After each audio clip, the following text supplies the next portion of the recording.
Welcome back to JFK Values.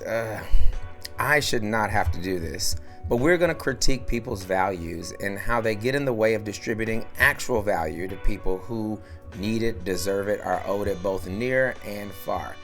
I'm your host, James Felton Keith, and this is being brought to you by the Keith Institute. This is yet another critique on inclusionism, where we like to say individuals are at their best when they identify with a community, and of course, communities are only at their best when they identify all of their individuals. So let's get right to it. Welcome back to JFK Values. This is another inclusionism podcast where we like to say individuals are at their best when they identify with the community, and communities, of course, are only at their best when they identify all of their individuals. This is being brought to you by the Keith Institute. As always, I'll be joined by Peter Williamson and some friends as we discuss our collective values, or sometimes lack thereof, and how they stifle individuals and communities' value, or their ability, rather, to access their value. This particular week, we'll be digging into some recent op-eds and articles that I wrote at Forbes, talking about my latest book, Data is Labor, and some random arguments that I've been having online about the potentiality or prospect that data is labor. But we'll be bringing in special guest labor activist, Chris Smalls, who, if you're not familiar, was the organizer who founded and sparked the Amazon labor union. So with that said, we'll bring Chris and the guys back in. We're also going to have Reg Green back, as he has some dealings with unions, but I think just has interesting perspective in general as an educator, as a prosecutor, as a mediator, kind of in between all of the going ons, not only here in New York City, but nationally and globally. So with that, I want to welcome in Peter. Peter, is your cat here with us today? She's in the background. She's floating around. She'll be here. Okay. All right. She wouldn't miss it. She wouldn't miss it for the world. Reg, let's see how these four cameras work on screen. What's going on, Reg? You good? Hey, living the dream, staying alive one day at a time. Living the dream. I don't know about that. I'm a little stressed out. Last but not least, I want to welcome our guest, Chris Smalls. Thank you for joining us today. Thank you for being available to share your perspective on just what's happening on the front lines. Before we get into anything, where you calling in from today, Chris? I'm home. I'm in New York. Okay, you're home. You're in New York. So what, you were born and raised in New York? What part of New York are you from? Born and raised in New Jersey, actually. Oh, New Jersey. And then you migrated to New York? Yeah. I got adopted by New York.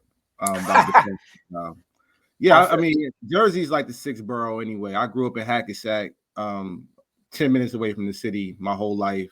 I always used to cut school and go to New York City. So I'm a New Yorker by default. By default, I feel you. I feel like a refugee of Detroit, and anyway, ended up here in New York. I feel like New York was where I had to run away to I don't know, find a life. Now I find myself when I'm outside of the city wondering where all the people are. I was just in Chicago and it felt empty. But anyway, Reg, you immigrated here from from the South. Yeah, I'm the opposite, Chris. I've lived in New York for 15 years, and my wife's from Harlem. So if I ever say that I'm from here, she will correct me. She will check you real quick. I'm from Kentucky originally. Well, Peter, you from here? Yeah. I'm first generation American. Parents emigrated here from Chile. So for a whole lot of interesting reasons we can get into in some future podcasts. But to me, the whole world is New York, and then everything else is just like, oh, it's different, because that was my experience, growing up here and not knowing anything else for a long time, really, and then going outside and being like, huh, okay. I can dig it. Yeah, I mean, yeah, look, New York, it it adopts people in a weird way. However, folks get here, but I think Chris, your movement and what we've seen in the past few years is, I know it started here, but it seems national and global. I'm kind of not sure exactly where to start if we go through the history for everybody tuning in on whatever platform you're tuning in. Click subscribe or follow or you name it. We'll add a bunch of links about Chris and his recent past in the description. But for everyone not familiar, Chris, I'm most curious about your latest effort in the Labor Party. So this is a political party that you all are starting specific to. Yeah, I mean, it's not even. It's honestly just me right now. I'm spearheading this Labor Party, Yeah. just because of the journey I had in the last few years. Like you said, it woke me up to a lot of things, especially after this last election. Yeah. And from my traveling, I've been fortunate enough after our victory to travel the world and go to various countries with different um, um, labor parties, communist parties, socialist parties, different governments. And Yeah. I've been blessed and privy enough to go inside some of these parliaments and meet some of these politicians from around the world and labor leaders. And I learned a lot. I've been soaking things up like a sponge. And I've really, after this last election, I felt that not only have we been duped here in America, but here's the issue with third parties. Third parties won't get the labor support because the labor unions in America, we ride the blue wave. They all vote Democrat. They all endorse the Democrats no matter what. And I noticed that. And on the flip side, unions, for some reason, they feel like the Democrats is the party of the working class. And we all know and felt that there's been a huge disconnect over the last few years. And not just that, longer than that. And this was, the breaking point for a lot of people. I Yeah. think people are right now in the moment where they feel like they don't know which way to turn. Yeah. So a lot of people are actually going to the right, which is wild to say that Trump is doing more progressive things than progressives on the left. And not only that, yeah, I learned that labor parties exist in other governments with countries like Sweden, for example, that has 90% union density. And compared to America, where we're talking less than 10% in the public sector, less than 6% in the private sector. Yeah. And I just see that there's a lot of things that we can learn from and also gain by forming a labor party here.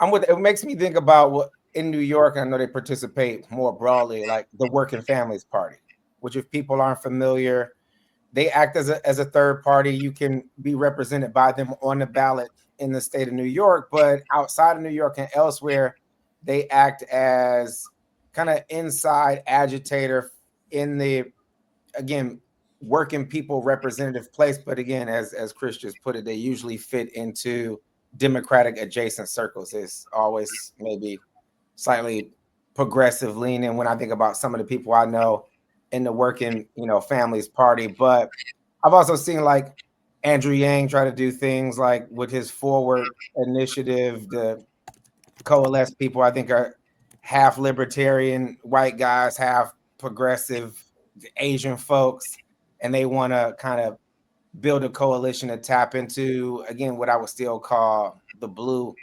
coalition. So I think labor is interesting though, because this past election we saw like the UAW president wearing t-shirts saying "Eat the Rich," which as a Detroit kid who grew up in the auto industry, I'm like, that's my guy. And then we saw the Teamsters CEO at the Republican National Convention endorsing Trump. So, what in your opinion is Trump getting right on the labor side with Teamsters, with truck drivers? I got a lot of friends, black friends, who are Teamsters in the Midwest. Still, right now, my age, guys who are like, I just want my money. I don't need sexy stuff. I just need, my house, my weekend car. I need enough money for like the wife, the girlfriend. You know, I mean, they being honest about they're like, I need about 80K, and no, Yeah. and people leave me alone. So what do you see in that differentiation outside Well, of here's race? the thing. Yeah. The Democrats claimed, and we all know this is on record, they claim to be the most pro-labor. Joe Biden was the most pro-labor union president in American history. This came out a few days after I went to the White House 2 years ago and shook his hand after we won against Amazon. Yeah. The same day I left the White House, he gave Jeff Bezos $10 billion of tax dollars to go to space. Right? So, and then fast forward a year later, last year, he broke the railroad strikers with using the act from 1945 over paid sick leave. So he basically broke the strike. The strike that just happened during Kamala's campaign with the dock workers, the ILWU, they broke that strike as well. It only lasted 3 days when they shut down the docks. But that was a phone call from who? The president. Yeah. So he's known for breaking labor strikes. And not only that, UAW, respect to the Sean thing, respect to Sean O'Brien as well from the Teamsters. The DNC actually denied Sean O'Brien a spot to speak, which is on them. Yeah, I remember. He extended the olive branch for Kamala to come to the headquarters in Washington and sit down with his union and sit down with the members. I don't know what happened. It happened late in the game. The first meeting didn't take place. So they kind of gave him the cold shoulder the first way around. So he said, you know what? I'm going to go to the RNC. The RNC opened them with open arms. Yeah. So that was that. It wasn't a real endorsement because they donated on both sides. And they didn't formally say that we endorsed Donald Trump. They just put out data saying that most of the members are in support of Donald Trump. Take it or leave it. There was a lot of discourse online, people going back and forth. But at the end of the day, the DNC, they didn't invite me. They didn't invite a lot of labor union presidents. Yeah. So it's only like they pick and choose certain people. Whoever's hot in the labor movement at the moment. Sean Fain is hot this year, so he's everywhere. But he's in the media. Right. That doesn't mean that there's a real connection to the workers and the working class when politicians do what they do with all our activists. They jump on these movements when the iron's hot. They show up and take the photo ops. They show up to rallies, take pictures. But when it comes to black and white legislative or federal laws or anything like that, in return, we don't have nothing. We haven't gotten any laws changed on the federal level for labor in over 6 decades.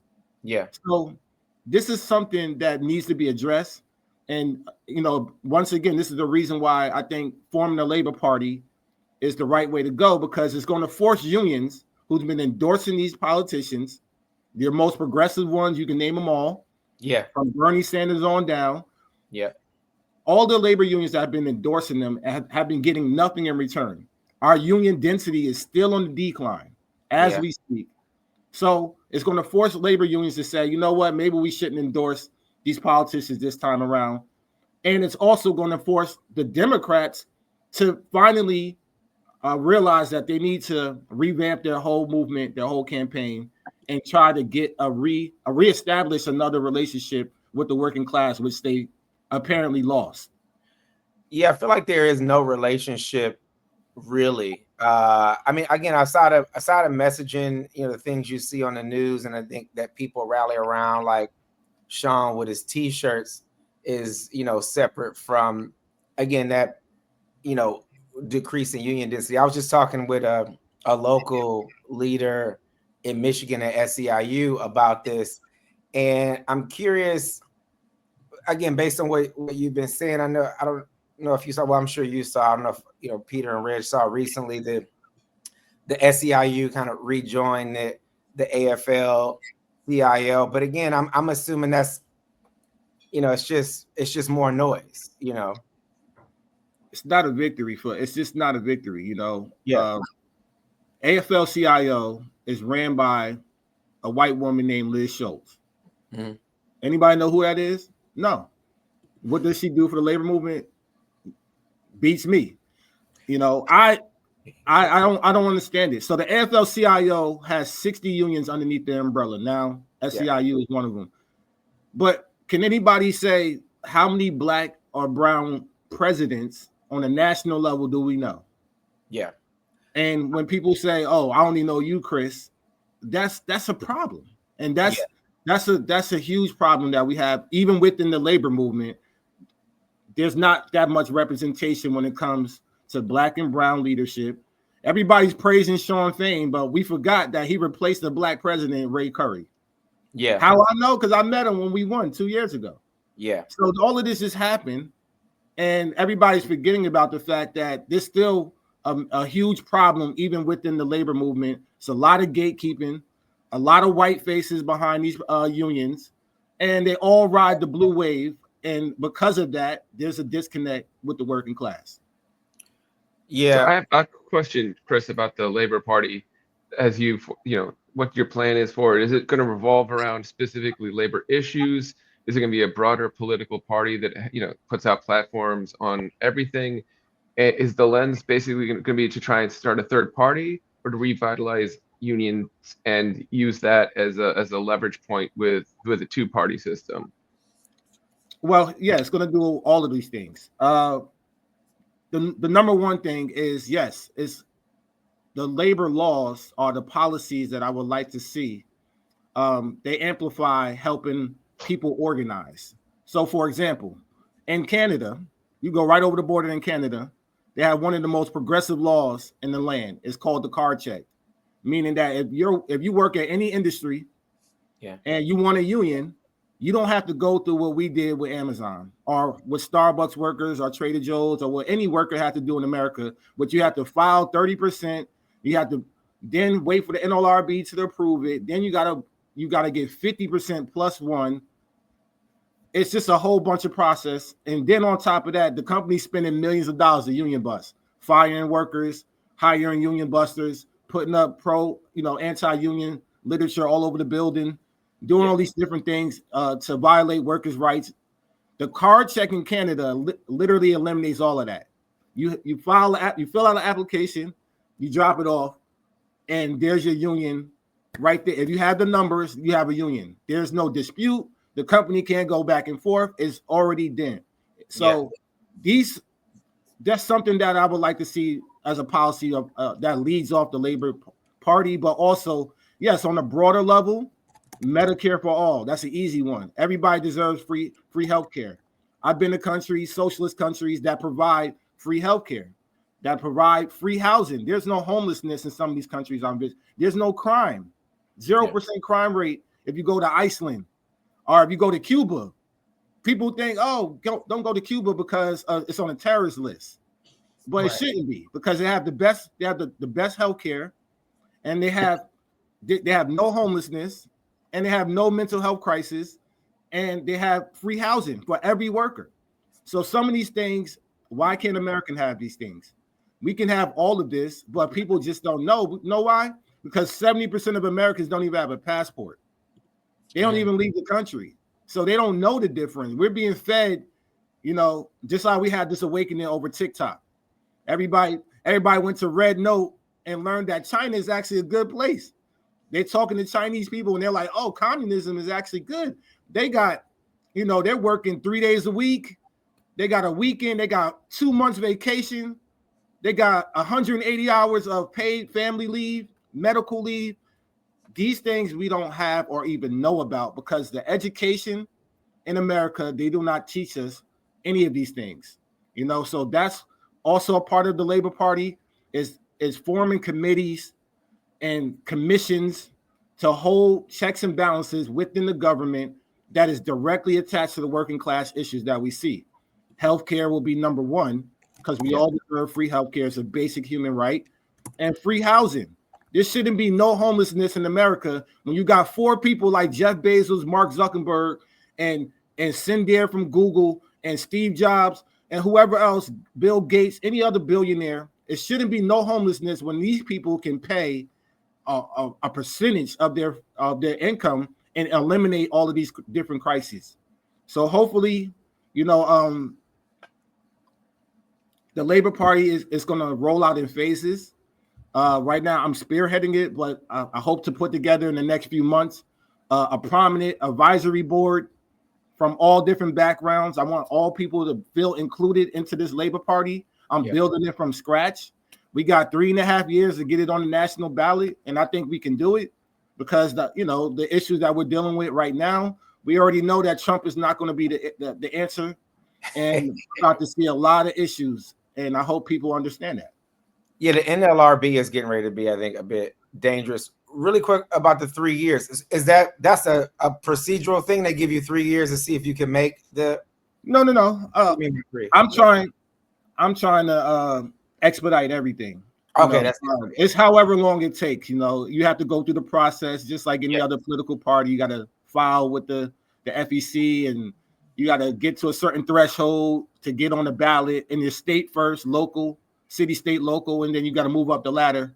But it's doable, and I hope we could do it in the next 3.5 years. Are you going to Albany for caucus weekend? Do you all do stuff like that? Are y'all up there arguing with those? I'm not gonna make it this year. I go there every now and again. It's more like a party, but no, I mean, I've done my rounds, man.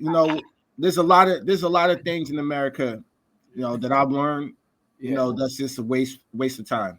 And I'm not trying to say caucus week is a waste of time, because it's a place to network for sure. You can connect with labor leaders and your senators.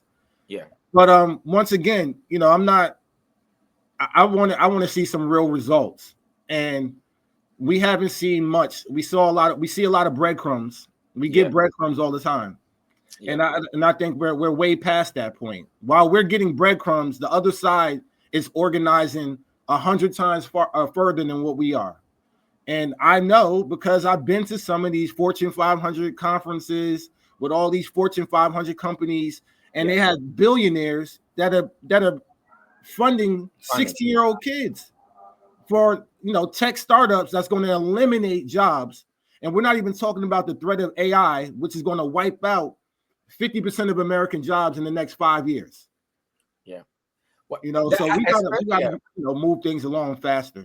I definitely want to get into the AI conversation, especially, which is one reason I was shocked about the Teamsters, because AI is training on what they've done and producing a productive product without any of those old drivers, etc. But before we go into, I don't know if Peter or Reg, if y'all want to I wanted to sort of touch on sort of like one of the issues that we talk about in this show is how do we reconnect over values in order to increase the value that people are able to extract from life. We're talking about how the Teamsters announced that a majority of their members were supporting Trump, and you're talking about a Labor Party. How do you build a Labor Party that can bring together folks who might be supporting Trump, at least in the current political climate, with people for whom Trump is like completely crazy, not acceptable? How do you build that trust and cooperation around labor issues? How did that happen throughout your process of unionizing at Amazon? What are the stories you have to tell about crossing those boundaries? Oh, yeah, that's a great question. Well, for those who don't know, Staten Island is actually the only red borough out of the 5. So it's literally Trump Island. That's the nickname for it. It's Trump, aka Trump Island. Trump flags everywhere. Yeah. So we couldn't go to our warehouse, with rhetoric against Trump. We had to stay neutral. And that was the best way, because no matter if you're on the left or right, we all deserve higher wages. So it was just finding common issues, the commonality of the working place conditions. And we made sure that number one enemy is Jeff Bezos. He's the one going to space, coming back down, thanking us for paying for it. He's the one that has became the richest man in the world throughout the height of the pandemic. Meanwhile, we're working, getting sick. Coworkers are dying. People are getting injured. Amazon is the number one company in the country for injuries. in every industry, over the construction industry, over the industrial industry. So just keeping things work related, that was a way of bringing people together on the left and the right. And the same thing is going to happen in the political realm. It's not about Trump. The Democrats make this huge mistake in focusing on Trump. Meanwhile, they all used to be friends with him. So that eliminates all their arguments right then and there, because they all used to hang around Trump back in the day when he was a celebrity, and he still is a celebrity. And they forget that part. That how are you bashing in this man when y'all all used to hang out with them? Every last one of them used to hang out with them, including celebrity, A-list celebrities that we love. They all used to hang out with Trump. He just got Snoop Dogg to flip on his own self. So we already know by attacking Trump, it's just not the way to go. What has to be the focus is the issues that everybody is suffering with right now, which we all know that everybody's living check to check. Yeah. So why haven't y'all increased minimum wage? That's the root cause of the problem. We got to increase on a federal level. Hasn't been touched in decades. Then let's talk about healthcare. Everybody's about Luigi, but Luigi did something that we all are suffering, that we all have an issue with. I know I have. I've been in medical debt since high school over hospital bills. I'm an athlete. I used to be a former basketball player, football player. So I used to have to go to the hospital frequently for little things, fractions, whatever. These bills piled up and they still affect me till this day. And I'm 36 years old. So this is the everyday issue of the working class that the Democrats have failed to address. Instead, they put on a charade and say that everything's joyful, and you got a billionaire like Oprah that's talking to us. So it doesn't even make sense. It doesn't make sense. And that's another issue that I had, is while unions who are supposed to be a line of defense for the working class, why are y'all in the background clapping and cheering when a billionaire is talking to us? Yeah. If that was me, and that's the reason why I probably didn't get an invite, I would have never been there. Or I would have addressed that head on. They know that's how I come. I don't sugarcoat anything. You know, I'm a worker, Amazon worker who was fired, did something historical. You know, people put me on this type of pedestal, or they put me in a realm where they think I'm like a politician. But I just try to keep things real and know that where I came from and where I come from, these are the everyday issues that still hasn't been addressed by the Democratic Party. And building the Labor Party, you know, once again, knowing the difference from my journey alone, traveling to these different countries, dealing with different governments, and dealing with unions who've been unionized against Amazon. You know, Amazon's been unionized in France for over a decade. So you know what I did? I traveled to France and sat down and had a face-to-face meeting with that union that's been unionized for over a decade. So I can learn how to bring that stuff back to America. And that's what we have to do.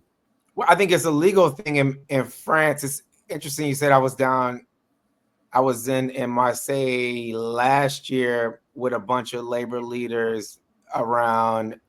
Anyway, we were there talking about this new global standard for inclusion and how we put folks to work. And it was like a day or two before the Pope was getting there to basically beg them to they had a bunch of immigrants in a boat, similar to the border issues we have here, but they were all Black, they were all African, and they didn't want to let them in. And we were there trying to go back and forth with labor leaders to convince them to convince politicians that they needed these people in the country. Number one, it was the humane thing to do, but number two, we were there to talk about the economics of inclusion. I'm curious to know if when you went to France, if you went anywhere, you know, else in Europe and talked to their labor leaders, because like I used to do a lot of work back and forth on data rights with orgs like Uni Global Union. And again, when I got to Europe, I didn't realize how big some of their union coalitions were. Again, if anybody out there is not familiar, Google Uni Global Union, and they're huge relative to the AFL-CIO and SEIU coalition that we have here. But again, their governments and their policies are a lot different. How they're organized and how they talk about people's economic inclusion is just radically different than the American model. So, I mean, what did they say to you in France, or what did they Were they just like change the policies, or were they like, light a fire? Like what? Oh man, France is, France is on a different level when it comes to their militancy. Last year people were paying attention. They shut down their whole country. Yeah, they did. Over raising the retirement age. Yeah, like 2-3 years or something. It was right. So they were like, no, they shut down their entire country. When I mean millions of people were in the streets. And you know what I did? I met the presidents of those unions who led those strikes. And what they did is in phases. They shut down the sanitation. So imagine not getting your garbage picked up for 3 weeks. Right. They shut down their electricity. So you're and only to the politicians in the districts where the politicians live. Yeah. Shut down electricity because the unions run electricity. Shut down sanitation and shut down your water. That's it. Next thing you know, everybody's negotiating. We don't do things like that in America. And unfortunately, unions here are not as in sync as they should be. Because if one major union went on strike, why not all of us? We are the only Amazon building in America right now that are the only one that's unionized is in Staten Island. Yeah. So why not call a strike that supports this one building until we get a contract? If that happened, we'll have a contract in one day. Jeff Bezos and them will be forced to come to the table because we already know that UPS drivers are unionized by the Teamsters. The postal service workers are unionized by APWU, and that'll trickle down to the deliveries. And now we're talking about a coalition, just like Uni Global, that has some militancy, that has some leverage. But because we do not do these things in America, we get things in breadcrumbs, or we don't get things at all. We get these TAs, tentative agreements, and then every 3 years, the union got to call a strike, and they're going to get another breadcrumb. They're going to have to keep going back and forth with the company. Meanwhile, union density still declining. The company's still union busting. And now we lost the NLRB. Like you mentioned, we lost the NLRB, which we already know now every victory, including ours, is now going to be under attack for the next 4 years. Elon Musk and Jeff Bezos and the CEO of Starbucks has already sued the NLRB, saying it's unconstitutional. Right. So they're trying to do away with the whole agency. For anyone not familiar, the NLRB is the National Labor Relations Board. They not only enforce labor laws, but again, for anyone who follows my other work at Inclusion School, I think last year we released a bunch of articles about how they're top cop. Again, this is a policing agency for anyone not familiar. All the federal agencies are essentially the police, the Equal Employment Opportunity Commission, the Employment Police, the NLRB, they're the Labor Police. And anyway, their top cop announced, for instance, that all one thing that was big in my space for labor economists and employment lawyers was that all non-competes, all clauses around commenting on these contracts were deemed null and void. But the Elon Musks of the world, the Jeff Bezoses of the world, etc., want to retract that. And what it really allows people to do, if folks aren't familiar that are tuning in, is it allows, as long as they're not sharing trade secrets, I'm using air quotes for anyone just listening and not watching us, then people are allowed to give a real testimony about what was happening at work. And it was a big deal, but under Trump, the NLRB will be non-existent. I don't know if the agency fully goes away, but it might just be one person at a desk sitting there smoking a cigarette for 4 years or longer, as Trump's minions are already trying to extend his presidency as of Friday. So again, just a little explanation for folks. But Chris, back to you really quick. I want to get some perspective. I remember being in DC. This was eons ago. I remember thinking labor was an opportunity, at least for me as a younger organizer, I guess, than I am today, thinking on the tech side, if we want to get more money in people's pockets, we could use organized labor to do that. And to your mention that the unions are not synced. I found out really quick when I was at the Labor Caucus at the DNC that number one, they didn't want to talk about new forms of income, which I'm interested in, like data being a piece of property that union members can argue for, anyone can argue for, that they want to be indemnified or paid for. These labor leaders, specifically the chief economist of the AFL-CIO, who is a black man and a professor down at Howard University, was like, oh, hell no, we're not doing this. It was like, because unions, and he really explained how they act like for-profit businesses, in that they want to exist only to argue for wages, which they know is a losing battle.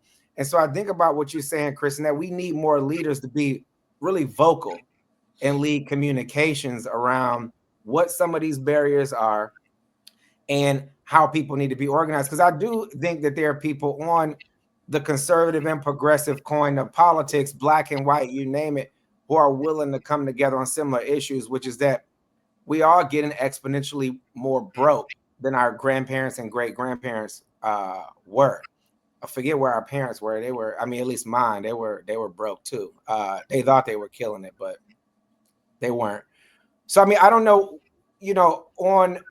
on that, I want to switch subjects again, unless Peter or Reg want to go somewhere else. Did you have any interaction with the labor strikes with the writers and actors unions this past summer as they were going back and forth? Because I think what they're doing with regards to people's image and people's intellectual property and their union members' creativity is interesting from a AI and technological standpoint. And I don't think that their union leaders went far enough.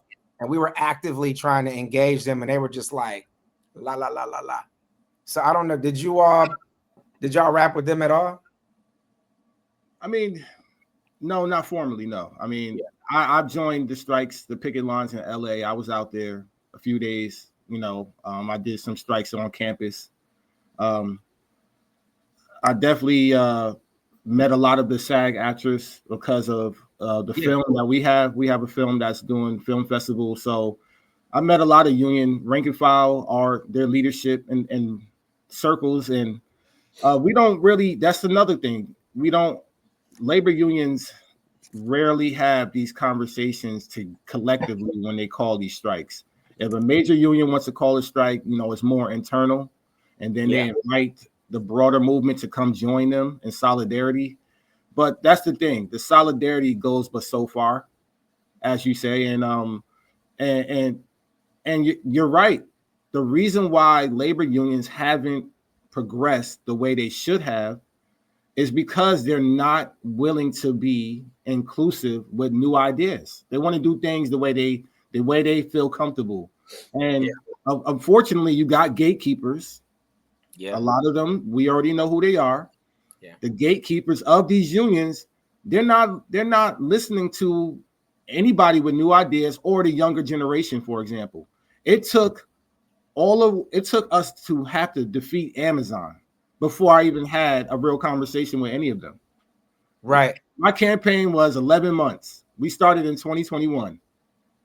None of these major unions were even in the ballpark. They wouldn't send no help. They wouldn't give us legal advice. They didn't send a donation. They didn't send anything. They didn't even give me the time of day. They thought we were a dumpster fire. And these are real conversations that I hadn't learned. They thought that we were a circus, that we're a dumpster fire, that we're going to fail. Every expert in labor said that we were going to fail. Everyone.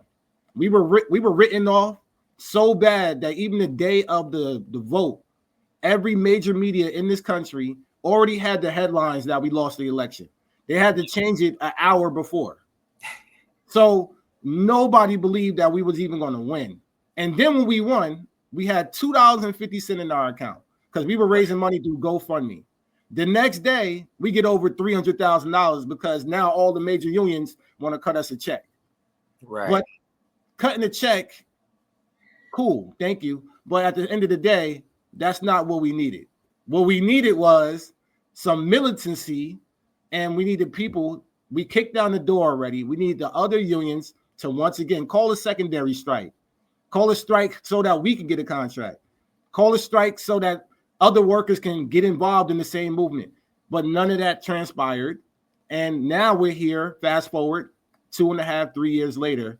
We're still sitting here without a bargaining order. We're still sitting here without a contract. And it's not just Amazon workers. We're talking about all the victories that we saw with Starbucks, Trader Joe's, Apple, Google, you name it. All the unions that won in these last few years, none of them got real contracts or bargaining orders because the militancy is still not there. And now we're at a point where the Trump administration is coming in. They already got the board, and they're about to reverse all of the victories that we just saw over the last 2 or 3 years.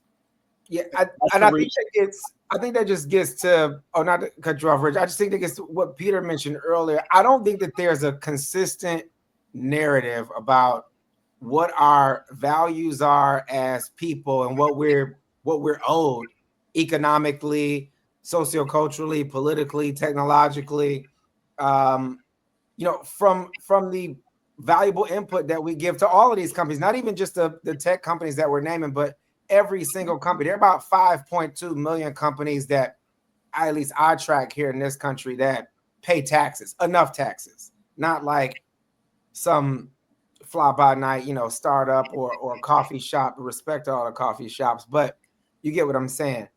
My point is, I think the fact that the unions are not coalesced the way Uni Global is in the EU is a broader problem with being unable to articulate what our collective value for. I do think classism, sexism, racism is able to play into and divide us. Like I even know here in New York, I can't remember the name of any specific ones right now, but I know like there are union organizations that exist just to help construction unions, to help Black and brown people sue construction unions to get them back in, because they're gatekeepers in those unions, like this is a white union, etc.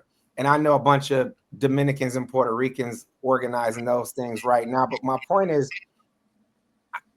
I guess what we're ultimately searching for here on this show is there a narrative? Because like I'm desperate for one at this point, because I'm just tired of seeing everybody lose. I'm 43, and I just feel like people are poorer today and still work more than my parents and grandparents did. And it's my biggest peeve. It's what keeps me up at night. I don't know. I'm just venting. I think this is really therapy for me, but I don't know. Reg, Peter, I think somebody was getting ready to say something. Chris, I really appreciate your comments. It made me go back to being a teacher and in nonprofits for the last 20 years. And you get to that place where you realize the folks in control are there because they waited their turn. And I'm curious if that's something you observed happening when you were trying to build out the union and building, cooperation from the other groups. Is it that they've been in it so long and they're a part of it and they had to go up through the ranks to become the leaders of it, that they're not willing to let the young people involved? Or is it more simple that, times have changed? And so as an older millennial, I had no intention of being a teacher for more than like 4 years. So I didn't really want to join the union because I'm like, what am I going to do? I'm not going to be here for very long. And the transient nature of particularly working class jobs, since they're about to be replaced by AI, people are moving to try to get the most money they can. They're moving. Were any of those things I'm talking about at play? And do you think that's a part of the problem moving forward? Yeah, I mean, somewhat. Here's what I've seen, and this is just my personal experience. Since 22, since we won, I met majority of all the union presidents that you can think of in this country. And when I seen them and met them, many I respect them all. But at the end of the day, I noticed that not only was there not enough people of color and labor unions, executive boards, that was one issue, but also, just like politicians, a lot of these union presidents, they've been in charge of their union for like 30, 40 years. Now, at some point, you got to pass the torch. For those who don't know, I was the president of my union for the last 3 years. I'm already passed. I moved on because I know I don't need to be the president to do the work that I'm doing. I founded the union. I helped create the union. We won. I affiliated us with the Teamsters to give us some muscle, and I passed the torch to the next worker. That's how it should have been with a lot of these unions. But unfortunately, some of them, they feel comfortable. A lot of these union presidents that you mentioned, look up their salary. They're getting they're getting paid $250,000. Yeah, they're getting paid. Yeah. Some of them $500,000. AFL-CIO, look them up. It's right there. So there's a disconnect, even within the labor movement, because these union presidents feel comfortable with the perks that they get. I know the perks that we get as union president. My salary was nowhere near that. As the Amazon labor union president, my salary was less than the Amazon worker. Look it up. $30,000 a year. That's what I made. I made less than the Amazon worker because I knew it doesn't matter about how much money I make. It's about the movement. And I don't care about, I never did it for the money. I did it for the cause and because they fired me in the middle of the pandemic and pissed me off. It was that simple. I wasn't an organizer 5 years ago. Yeah, I wasn't trying to organize a union at Amazon at any given time of my tenure there. And I was just a fired father of kids that were trying to protect my family during the COVID-19. And when Amazon made me the villain by leaking a memo out that said I'm not smart or articulate, ironically, to make me the face of the whole unionizing efforts, and Jeff Bezos, who was the richest man in the world, signed off on that. That right there was the moment I said, you know what? I'm going to just organize and act and continue to activate other people to get involved. And one thing led to another. Fast forward a year and a half later, we started the Amazon Labor Union. We had no intentions. Yeah. But once again, we're doing it. As you mentioned, you had no intentions of being a teacher more than 4 years. That's a lot of people. We always say that we don't have intentions on doing one thing. But I always say this, now we got to be in a position to do things and leave things behind better for the next person. And that's really what we're doing. I don't want my kids to have to go through what I'm going through right now. There's no way in hell that I want them to fight as hard as I'm fighting and have to deal with being discriminated or deal with being fired for speaking out about health and safety, any of the things that I had to deal with. I don't want my children to grow up in a society like that. So that's why forming a union, forming a labor party. I also have a nonprofit, doing all the things that I'm doing, but not only here in America, I'm making sure that this movement is international, because the international solidarity, that's going to also help us get the leverage that we need here. I love it. Yeah. Go ahead, Peter. I was just going to go to the point I think we've all been kind of dancing around, but it's the forthcoming change in labor relations in this country that AI is going to affect everybody. You look at sort of European labor history. A lot of it originally comes out of the Industrial Revolution and the effect that had on employment and people's livelihoods, and it was a response to something like that. But it was a many decades, hundreds of years long process. Do you think we can fast forward all that in America, considering the timeline that we have for this revolutionary impact that's going to happen when AI starts doing a lot of data entry and just sort of lower and mid-level jobs in a lot of different offices where people are currently employed, often in a union, but when companies decide it's cheaper, faster, easier to do it with an AI person instead, do you think we have the mechanisms in place to respond to that? Is that something that you're trying to build right now with the international connections so that we can import that knowledge more quickly? Hell yeah. And the answer to your first part of the question is no. We are not prepared. AI is going to literally wipe us out overnight. We're going to wake up one day and they're going to be like, you know what? When you go to your hospital and you're looking for your nurse, there's not going to be a real person. There's going to be a computer screen that's going to read your diagnosis and give you your feedback. Or you're going to have to scan the app. And we already see Amazon is delivering medicine right now. They have pharmacies. They're going to wipe out pharmacies first. So now you're not going to get up and go to your local CVS or your local pharmacy store. Amazon's going to deliver all of that to you.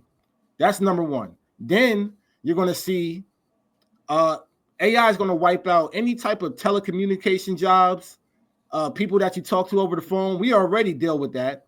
Cashless drivers, cashless registers. Yep. Cars with no drivers. They're already doing that in San Francisco. I just came back from Las Vegas. They got the same cars out there now. They're about to start rolling it out. They're going to start having drones deliver your Uber Eats, all types of stuff. They're preparing us right now. It's right in front of us. And what's going to happen is I don't see why the unions don't have a sense of urgency on this. Because if we don't have contracts that is going to preserve our jobs, they're going to be gone. If we don't have contracts, if we don't have regulations on a federal level that's going to protect the working class, we're going to be toast. So yes, I'm learning from other countries on how we can build safeguards within the Labor Party to make sure that these things are going to happen, that there's some type of commissioner that is appointed on a federal level that's going to regulate all of these things, especially AI. AI should not be able to replace a human when it comes to our work. And that's something that we have to address head on. If we don't, we have 5 years and 5 years max before we all see our jobs be taken away from us. How does your Labor Party exist, still catering to people who are for Trump, people who are anti-Trump, when the realities of our political system require us picking someone who's not going to get rid of the regulations? But as you know, as it's set up in our system, you have two candidates. One of them is anti-labor, is anti those things. One party is kind of, their moniker is anti-labor, anti-government, right? Small government. We don't want government intruding, but regulations is straight up government. Like you need a government for regulations. Yep. And then the other party is supposedly pro-labor, right? They believe in progressively increasing wages. That party believes in allowing people to join unions easier. And so, but those are the two options. And I'd agree with you, Chris. They're not really that different in reality, right? Things have not changed for my father, who was in the union his entire life. Things did not get better for him, no matter what president was in place. So how does the Labor Party deal with that reality of our political system, where you're making your team strong enough to push back against the parties, but also not involved in the party so much so that you go against your own interests? Right. Well, yeah, these people getting caught up in, I don't want people to get caught up in like the Labor Party as the title. This party is going to address everyday Americans' problems. As I mentioned, when I went to Congress and I had to testify in front of Lindsey Graham, extremely viral moment. If you look at it, Yeah. I said to Lindsey Graham, it's just not a left thing or a right thing. This is a workers thing. That was the most viral moment, because I said even your constituents can agree that corporations and billionaires are literally destroying our communities and reaping the benefits from the working class and not giving back to the people. And he didn't have anything to say. He was shut down right there. And what I see with the Labor Party, once again, I'm hoping that the education piece of people realizing that neither party has done anything on a federal level to improve our quality of life. The number one thing we're going to do with the Labor Party is improve our quality of life. It's simple things. It's really come down to healthcare, housing, and wages. These are the things that adults, we all deserve as a basic human right. It's not even an argument whether you're left or right. We all agree that we deserve to have some healthcare. So, do you want to pay for healthcare when you got billionaires in this country that, once again, are taxed private hospitals that are unaffordable to us?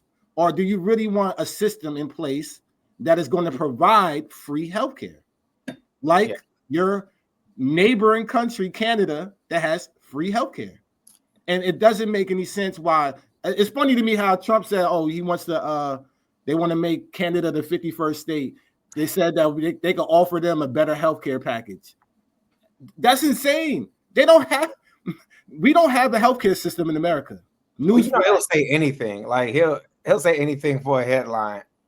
But I'm with you. Like Canada always feels more Euro to me than North American. They always feel like a branch off of again Europeans and Brits. But yeah. I mean, Canada's one example, but I hear like, you. Yeah. the party that I want to build. I want people to look at not only my journey and see what countries I visited, but also the policies that we're going to share. I want people to give me the feedback because this is the beauty of building something from scratch. I get to see the feedback from people every day. People email us, and I get to take that feedback and try to intertwine it in a way that makes sense for everybody on a collective level. And I think that's the best way is grassroots, keeping transparency within the party so that people know how we're building it. And we encourage people to get involved. Be the change that you want to see, right? So come get involved with this party that's brand new, implement some different ideas, and understand that this is going to be something that's unprecedented, but it's very much probably our only line of saving our democracy. We'll never see another Democratic Party. Who's our next Democratic Party president? We don't know. We may not never see another one.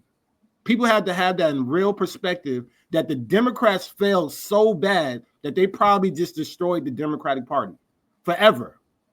So if we don't see another avenue or give ourselves more options, we're going to be doomed. And that's the way I see it.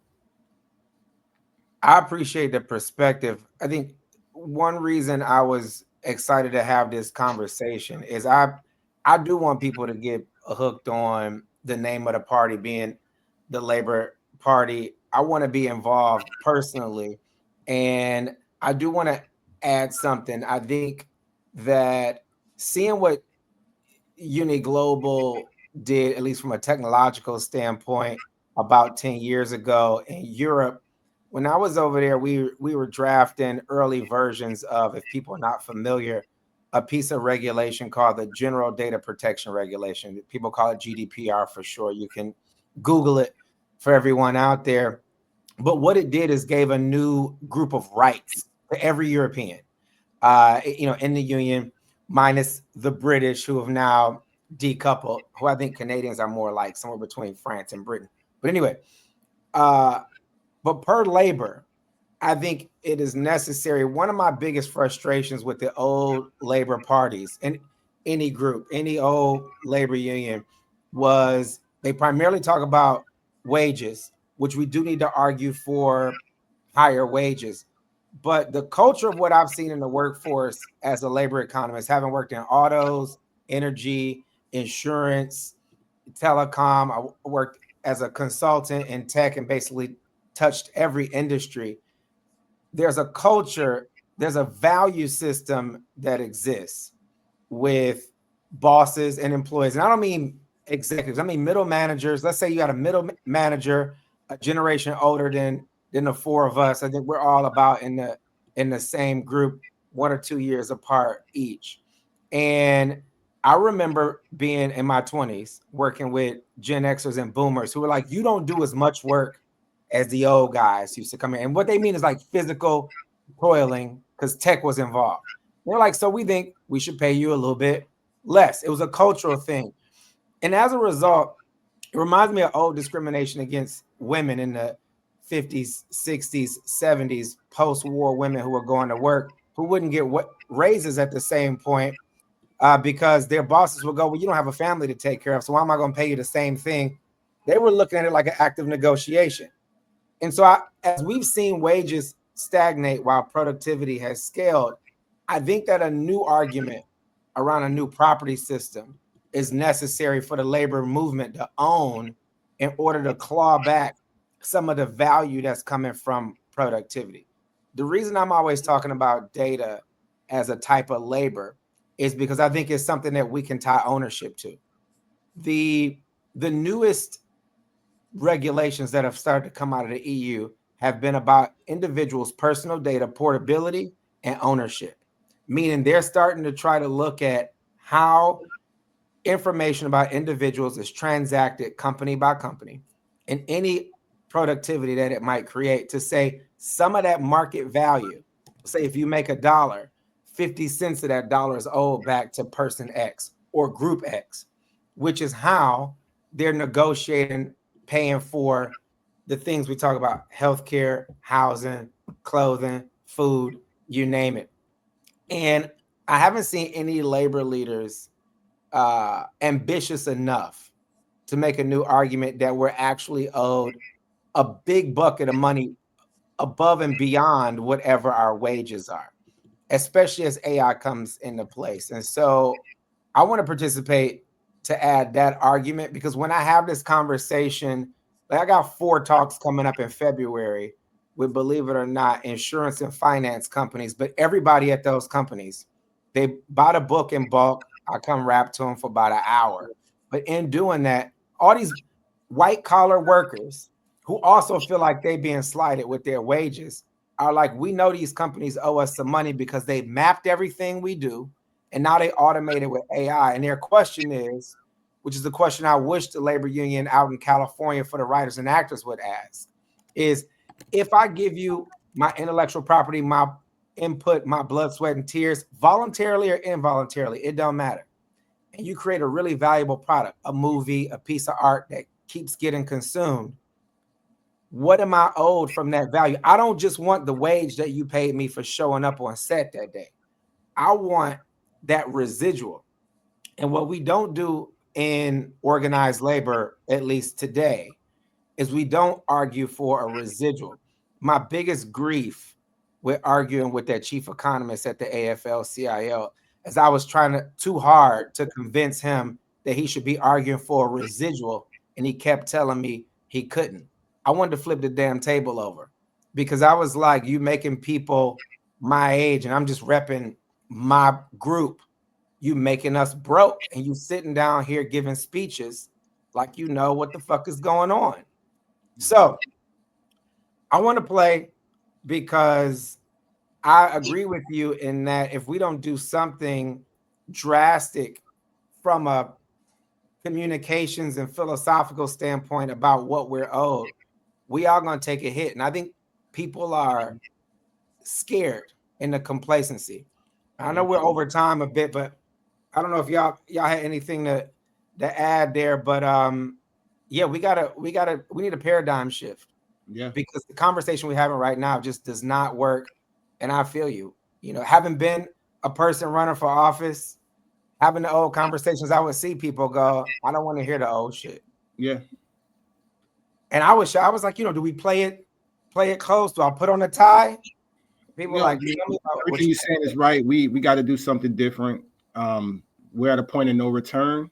And once again, my goal is to roll this party out in phases. We're in the beginning phases. We only been up for about a month publicly, and I'm fortunate. We got over 1,500 people on Instagram. We got thousands of emails coming in, so it's trending well. I got some prominent people. I'm not going to name who they are, but there's some heavy hitters that are definitely well known that are supporting it. They will be going public soon. So yeah, I'm happy to have anybody join us. Right now is the perfect time so that we can discuss all of these things in a deeper conversation, and roll it out the right way. Be inclusive, and honestly, we got to educate a lot of people with doing these type of conversations on a broader scale. So join us. We're going to be doing town halls. We're going to be doing meetings in the future on Zoom or whatever platform.